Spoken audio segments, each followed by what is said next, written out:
le cadre des 4e Jeux de la francophonie, notre 6e journée de reportage se poursuit maintenant avec la boxe.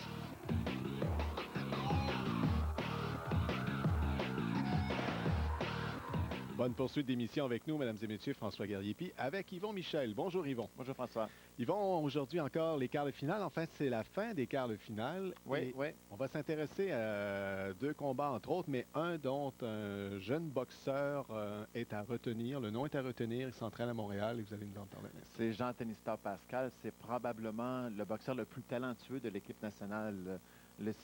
Il a remporté la médaille d'or ou le titre canadien dans toutes les catégories d'âge où il est allé, incluant les Jeux du Canada. Et à 19 ans seulement, sa première participation au championnat canadien, il a non seulement obtenu la médaille d'or en championnat canadien, mais il a battu deux boxeurs qui étaient des vedettes de l'équipe nationale, dont un champion des Jeux du Commonwealth, Jérémy Molitor, et une autre grande vedette, Adam Tropisch. Donc, il n'a pas passé par la porte d'en arrière.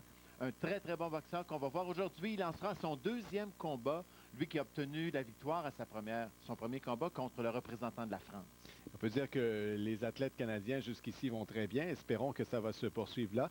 Le second combat qui va nous intéresser aussi aujourd'hui, on peut peut-être lever le voile. C'est un combat de poids lourd, probablement, je dirais, l'un des meilleurs combats des Jeux jusqu'à présent. Eh bien, mesdames et messieurs, voyez que notre carte de boxe pour notre reportage est plutôt intéressante. Installez-vous bien confortablement. Nous allons passer à ce premier combat, alors que nous allons voir Adam Green, qui est un Québécois, donc pour l'équipe Canada-Québec.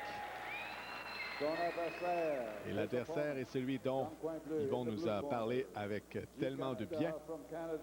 Jean-Denis Pascal. On a vu son entraîneur, celui qui lui parle présentement, Sylvain Gagnon, qui est aussi l'entraîneur-chef de l'équipe nationale. Adam Green, il est jeune aussi, 21 ans, pas beaucoup d'expérience. C'est son premier tournoi international. Green, qui est en rouge, représente le Québec. Il a participé au championnat canadien, Green, et a remporté une médaille d'argent, mais chez les 75 kilos. Alors donc là, il va boxer un peu sous ce poids. Ouais, sous ce poids, il est chez les 71 kilos. On aperçoit Pascal qui est un boxeur complet. Peut boxer de l'extérieur, peut se lancer en attaque, peut changer le rythme du combat très, très facilement grâce à ses qualités, à sa qualité explosive et sa finesse. C'est la première fois que je le vois, mais rapidement, pour physique de boxeur, et déjà se bouge très bien aussi dans le ring. Hein. Oui. Voilà le... Bon jeu de pied, mobile. Sa fiche, Jean-Denis Pascal, est très impressionnant. 50 victoires, 8 défaites seulement depuis ses débuts en boxe olympique. Adam Green, 20 victoires, 12 revers. C'est un avertissement ici. Un début de combat quand même intéressant pour Adam Green, qui n'est pas intimidé par la réputation de Pascal. Pascal qui se fait réprimander pour avoir frappé avec l'intérieur des mains, des gants. Rappelons qu'on est en boxe amateur et boxe olympique, et que c'est pas toujours la démonstration de tentative et de mouvement qui vous fait marquer des points, qui vous fait emporter. Non seulement les fautes d'intention, c'est-à-dire les coups bas, frapper derrière la tête, ces choses-là sont sanctionnées, mais aussi les fautes techniques sont sanctionnées. Les fautes techniques qui peuvent être de porter la main trop basse ou la tête trop basse. Ça, mauvais point pour l'équipe du Québec ici.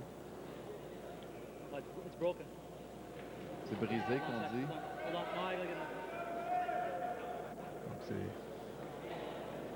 tenter de rafistoler littéralement pour... Encore une fois, on a oublié de mettre un morceau de ruban gommé pour tenir cette courroie. Green qui a obtenu la victoire à son premier combat, c'est son deuxième combat dans ces Jeux. Il a obtenu la victoire par un pointage impressionnant de 15-2 sur le représentant de la République centrale africaine. Main à l'intérieur des mains. Et là, ça pourrait devenir un facteur parce qu'on sait que si on se fait avertir 3 fois pour la même infraction, on perd à ce moment-là. On est pénalisé, on perd des points. Il semble avoir une bonne frappe, Pascal, hein? Une bonne force de frappe. Mais dans ce round, il n'a pas très bien boxé, je vous dirais. Il sait, d'ailleurs, il perd 2 à 1. il s'est boxé comme... il a boxé comme un boxeur au-dessus de son affaire. Comme si l'opposition n'était pas très valable. Et donc, il a boxé sans, je dirais, sans enthousiasme. Et là, ça lui coûte. D'ailleurs, il est en retard. On voit bonne main droite appliquée, qui a enregistré pour Green, et le crochet qui a fait débarquer ce casque. You're not throwing any body shots. Okay, when he starts coming in, I want to see body shots. I want to see double hooks to the body. Okay, and keep your distance. Wait till he comes at you. He's got to come at you now. All right. On connaît le pointage, donc oui, c'est évident. tout à fait. Donc, il va venir à toi. Je veux te voir frapper au corps. Rester concentré. C'est peut-être l'avertissement à Pascal aussi. L'avertissement dont il avait besoin, ce pointage du premier round, pour le ramener à de meilleures intentions et plus concentré sur son combat. Deuxième round. Jean-Tony Starr a participé au championnat du monde cette année. Donc, à sa première participation au championnat du monde senior, il a obtenu 2 victoires, s'est incliné en quart de finale. On voit que Jean-Tony Starr a décidé de prendre les choses en main. Oui, tout à fait. Oh, oh là là, c'était solide, ça. Frappé à l'intérieur de la main. On est très large. L'arbitre était très large puisqu'il aurait pu enlever un point à Pascal. Mais quand je dis il aurait pu, normalement, il aurait dû. Parce que c'est pas optionnel. Une troisième infraction pour la même faute entraîne une déduction de points. J'aime bien quand même M. Green qui n'a pas beaucoup d'expérience. Encore vert, c'est le cas de dire. Oui, tout à fait. Mais qui n'a pas froid aux yeux. Comme vous le disiez, Yvon ne s'est pas laissé intimider par la réputation de Pascal jusqu'ici. Il n'est pas là en attente, il est venu boxer. Oui, on a averti le point maintenant de Jean-Tony Starr. On n'est probablement pas très satisfait de sa performance jusqu'à présent. Oh! Derrière la tête? Derrière la tête, oui. Et on a reproché à Green en même temps d'avoir baissé la tête. Jean-Tony Starr qui... Il lui manque aujourd'hui un bon jab. Habituellement, il a un bon jab pour entreprendre ses attaques, pour mesurer la distance. Là, il va en force tout le temps. Oui, il aurait pu être surpris aussi. Il s'est ouvert dangereusement tout à l'heure et heureusement que Green n'a pas réussi à convertir avec l'opportunité qu'il avait. Dans cette séquence, il était très incisif toutefois.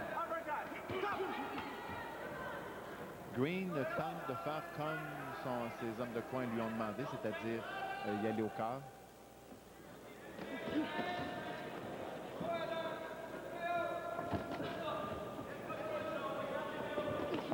Oh, bonne main droite, bien appliquée pour le boxeur de l'équipe Canada. Il semble plus mobile. Il est plus complet dans l'ensemble. Et je suis convaincu qu'il a pris maintenant un bon avantage dans ce round. Il a touché à profondément. Donc, il est revenu beaucoup plus fort dans ce deuxième round. On va faire la pause et nous revenons avec la seconde moitié de ce combat. Notre tournoi de boxe qui se poursuit dans un instant à RDS. Au 4e jeu de la francophonie à Hull et Ottawa, encore et toujours, le Québec vibre au rythme de la francophonie. Troisième round avec 2 boxeurs de la région de Montréal, Jean-Tony Starr, Pascal et Adam Green. Adam Green boxe pour le Québec, Pascal pour le Canada. Pascal a le maillot rouge. On a pu voir à la toute fin, Pascal mène maintenant 5-4. C'est relativement serré. Ça, c'est un peu parce que Pascal a pris ça un peu à la légère depuis le début. Et de l'autre côté, il faut donner crédit à Green qui s'est très bien comporté. On a encore averti, encore une fois, on est très très large du côté de chez l'arbitre parce qu'on a encore averti pour avoir frappé avec l'intérieur des gants. C'était c'est une 4e fois, donc on aurait pu enlever 2 points. Alors, disons qu'il joue avec le feu, il aurait quand même intérêt là, à rester davantage concentré à l'intérieur des règlements.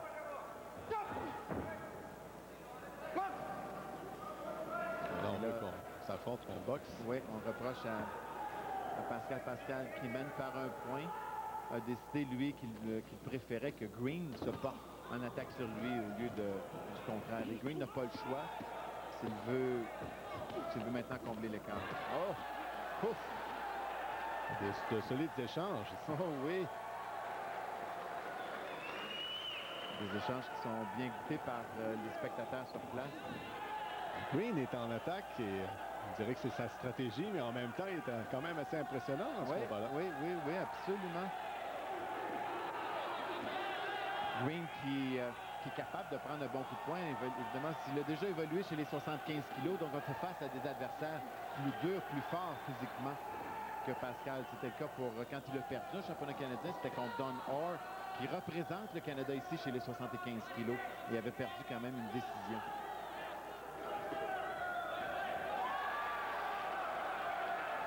Troisième round, très intéressant. C'est très serré.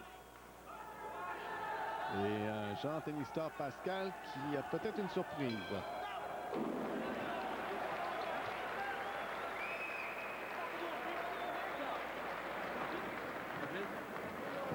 9-7 Pascal quand même croît son avance d'un point. Et il n'y a pas d'automatisme encore. On vient de lui dire, on mène par deux. Ouais. Tu prends ton temps, tu donnes pas de points. Hein? Laisse-toi, tu vas pas d'un cadre, tu restes dans le milieu. Est-ce qu'il a dit qu'il était fatigué? Combinaison, crochet et direct. Bien accueilli, bien pris par Green. Okay. You gotta come up.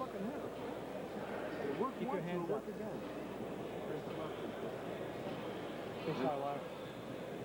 Keep them short punches.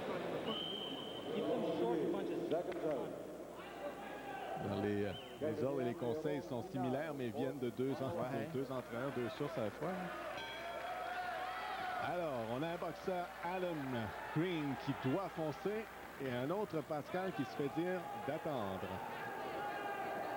et d'éviter les câbles. Et je suis convaincu que maintenant, Pascal va avoir un respect tout à fait différent pour ce jeune Green. Oui. Dans l'avenir.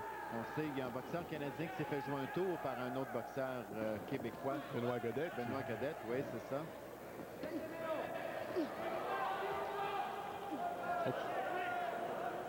Ce Moulinet est impressionnant, mais il n'a pas donné de points.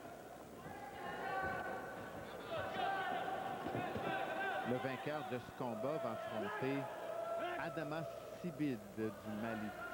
Lui qui a obtenu 2 victoires jusqu'à présent, dont son dernier par forfait contre le représentant d'Albanie. Pas beaucoup de temps de repos. Les demi-finales dans cette division auront lieu demain, le 21 juillet en soirée. Ça vient vite.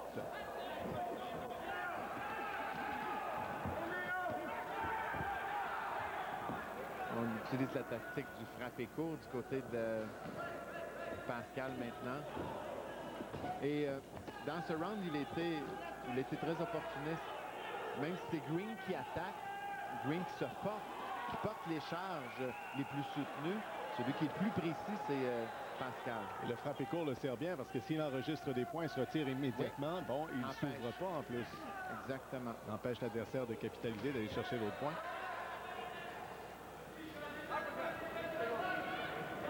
Il y a des attitudes qui font penser à un boxeur professionnel un peu dans le style Pascal. Hein? Il s'entraîne avec les Drian Diaconou, Éric Lucas.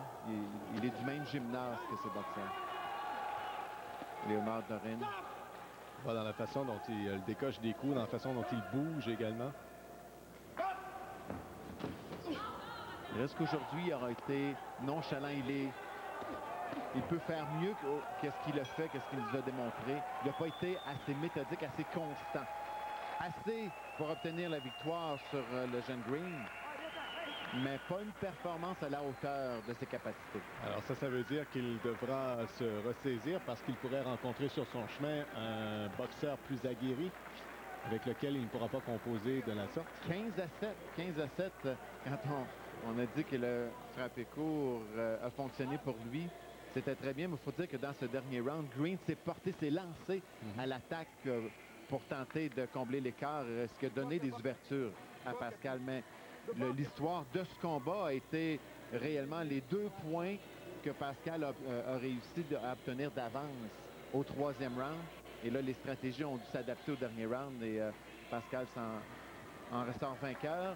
Il va donc continuer vers la ronde des médailles. Oui, s'assure d'une médaille, laquelle on ne sait pas encore, mais il a au moins en poche au minimum une médaille de bronze puisqu'il atteint la demi-finale. La décision, Et le mesdames et tout messieurs. sera confirmé à l'instant. A decision, ladies and gentlemen. Au point, en points, 15 à 7, 15 to 7. Le gagnant dans le coin bleu, Jean-Philippe Pascal. Voilà, Jean-Denis Pascal l'emporte et passe à la demi-finale. Pause et nous revenons avec un prochain combat.